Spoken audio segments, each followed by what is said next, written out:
So today I am going to share with you, I'm going to call it my famous honey cured bacon. We sold tons of this when we had seasonal 56. We're going to do something a little different this time. We're not going to use a smoker. We're going to do it without. Most people probably don't have access to one, don't have time for one. So we're going to use some liquid smoke, but we'll get to that in a second. First thing, most important thing we need is some beautiful pork belly. I like to get mine with the rind off. That way you're not trying to cut it off yourself.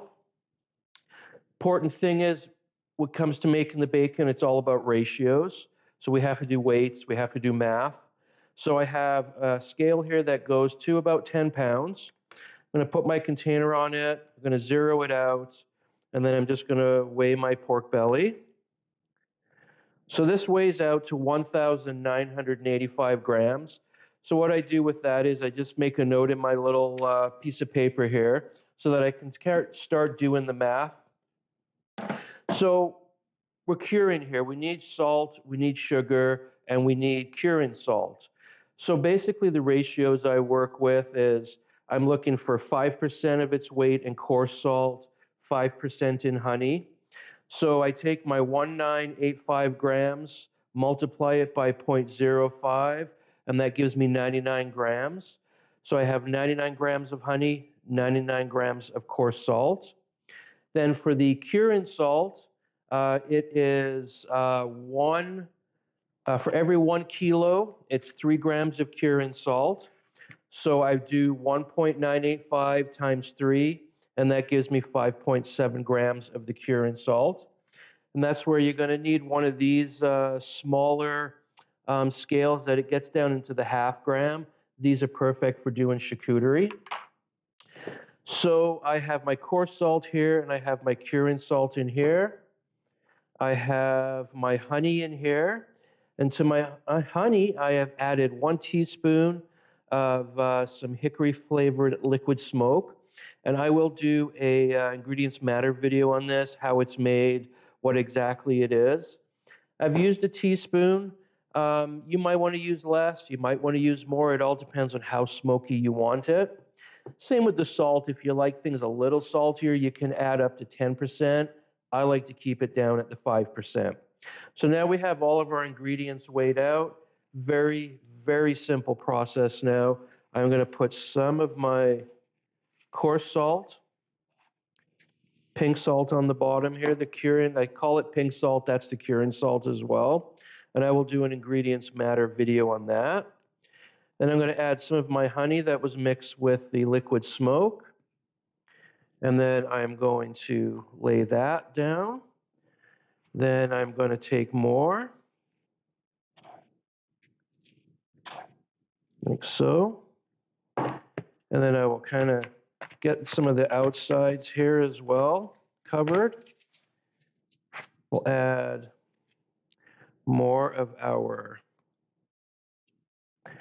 honey smoke mixture, and the smoke smell already is pretty intense. I'm going to add the other piece on top. Now, if I had a big enough container, I could have left this in one level, but this is how we used to do it at the restaurant when we would have the full pork bellies, and we were doing lots. We would have them all stacked up. We'll put the rest of our salt on there. I'm going to rub it around, get some on the sides. And then we're going to finish off with the rest of our honey, liquid smoke mixture. Okay, so now the trick here is time. I'm going to go 5 days on this. But every day I'm going to take it out of the fridge and I'm going to move it around. I'm going to switch this side to the bottom. And what happens is in the bottom here, as moisture gets pulled out, it's going to create a little bit of a wet brine in the bottom as well that's going to penetrate into the bacon itself. So we'll come back every day. I'll update the video every day. And then in 5 days, we'll cook this off in the oven and we'll have some beautiful bacon. Okay, so we're 1 day into our bacon curing process. I just want to flip these around now so they all get a little bit of the cure. So I'm just going to take this out like so. And you can see here, get close. I told you the other day that would start getting some liquid in the bottom, and it would start creating a little bit of a wet brine. And you can see we're starting to get that happen now. So I'm just going to stir that around a little bit. So this one was on the top last time, so we're just going to get it on the bottom. I'm going to give it a little bit on the sides. It's got the cure. I'm going to just go on an angle here and then get a little bit more of the cure and rub it on the inside here. And then this was the one that was on the top before. So you can see there's still a bit of honey and salt on there. So we're just going to flip that over, just like so. And then this one again for this side, we'll take some more of our cure. Get it all over the top there. What I might do here, just to make sure I got lots of it on there, just give that a rub around. Go again, just like so. And then goes back in the fridge, and we'll come back tomorrow and we'll spin it all around again.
Okay, so day 5 with our bacon. I didn't do a video every day with how I turned it over and that kind of thing, because I'm pretty sure the 2 that I did do, you kind of got the point. So this is day 5. So what I've done is I removed it from my container. I put this underneath just some cold running water, and then just got all the salt and the cure and the honey off. And then I really dried it well with some paper towel here. So now all that's left to do is I just want to cook this up. So let me just clear off some of this here. We'll grab, I have my parchment lined bacon sheet. I have my oven turned to 300 degrees Fahrenheit. Now all I want to do is cook this to an internal temperature of 145 degrees. And I want to do this low and slow. That's why we're doing it at 300. If you find your oven runs a little bit hotter, maybe put it down to 275. We don't want to brown this or anything too much. We just want to get it cooked so it's safe. And then what we'll do is we'll take it out of the oven. I'll let it cool down. I'll put it back in the fridge overnight. And then tomorrow I will show you how to slice it up. Okay, so our bacon is cooked. We did that yesterday. We cooked it to an internal temperature of 145 degrees. You can see we didn't get a lot of color on there. And we chilled it overnight so it's easier to deal with today. So a few things before we cut this up. I used 5 milliliters or 1 teaspoon of liquid smoke in here. Just a very faint flavor of the smoke. So if you like more smoke, you can double it to 10 milliliters or 2 teaspoons. The other thing, when it comes to things like this, there's a lot of preferences when it comes to how you like your bacon. I'm a little bit more of a salt fiend, so my bacon tends to be a little bit saltier. So what I suggest to you, if you're making this at home, after day 3 or on day 3, take a slice off, rinse it off a little bit, pat it dry, and put it in a frying pan, saute it up a little bit, and just check on the salt level for yourself. If you're comfortable with it, just keeping in mind the outside is always going to be a little bit saltier than in the center in here. You'll have to excuse the dogs. There's a bear in the backyard, so it's causing a little bit of anxiety. But I'm already into this video, so we're not going to stop now. So yeah, after 3 days, give it a try, and then even after 4 days, just a little sliver you have to cut off, fry it up, see where you're at. If for some reason you put this in the fridge and you were curing it and then you forgot it for some reason, or there was an emergency and you were worried, oh, it's been longer than 5 days, it's going to be too salty, you can always, before you cook it off, a pot of or a bucket of cold water, throw it in there, put it in the fridge, and it'll pull out a little bit of the salt as well. Now, you've got this slab bacon here. You don't have a slicer at home. What do you do? Big trick is making sure it's cold so it's easier to slice. And what I like to do is I will go around the outside a little bit, again, because I know it's going to be a little bit on the saltier side. I just cut this off. And then this part of the bacon, I will, I don't know, I'll throw them in the freezer, call them bacon ends. But these things I will dice up, and I will use these in recipes where I'm just not eating straight up bacon. So that little bit of saltiness is actually going to flavor your dish. So things like pastas, I just put a baked beans recipe on there. I'm going to do some of this, roast some of this up and throw in some garlic scapes and mushrooms, that kind of thing. Now, the rest of this, I'll be honest with you, when I was at Seasonal 56 and we had that restaurant, we sold a ton of this bacon, and we never used the slicer. We always hand sliced it. Sometimes I find slicers tend to stretch the bacon, and if you don't have a really good slicer, it can kind of wreck the structure of the meat itself. So it gives you a chance to work a little bit on your knife skills. So again, you want this nice and chilled so the fat is quite firm, a nice sharp knife. And then, I should have put my glasses on for this, but just nice across. And if you have a long chef's knife, it would work for this as well. This I'm using right here. You can see, look at this. Nice piece of bacon here. This is actually, I'm using a filleting knife. It's got a nice bend on it, but I love this because it's got such a fine blade on it. I used to use this when I would do like parties in the dining room and I needed to carve up like turkey breasts or pork loins. This used to do just a real bang up job. So again, I'm just going to slice it like so,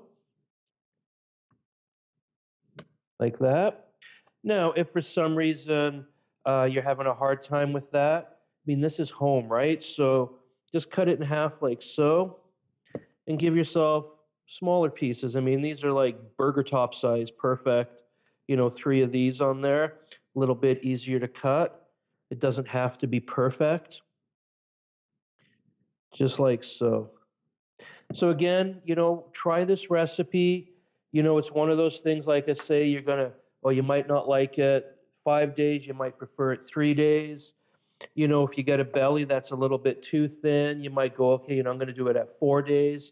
But this is part of the fun of cooking. It's part of the fun of doing things like bacon and charcuterie, is you get to try it, you get to test it. Always start on the safer end and then push a little bit further every time until you're happy, as opposed to doing things too long and then trying to go backwards from there. And I hope you try this at home. I hope you enjoy bacon as much as I do. The dogs have calmed down, so the bear must be gone now.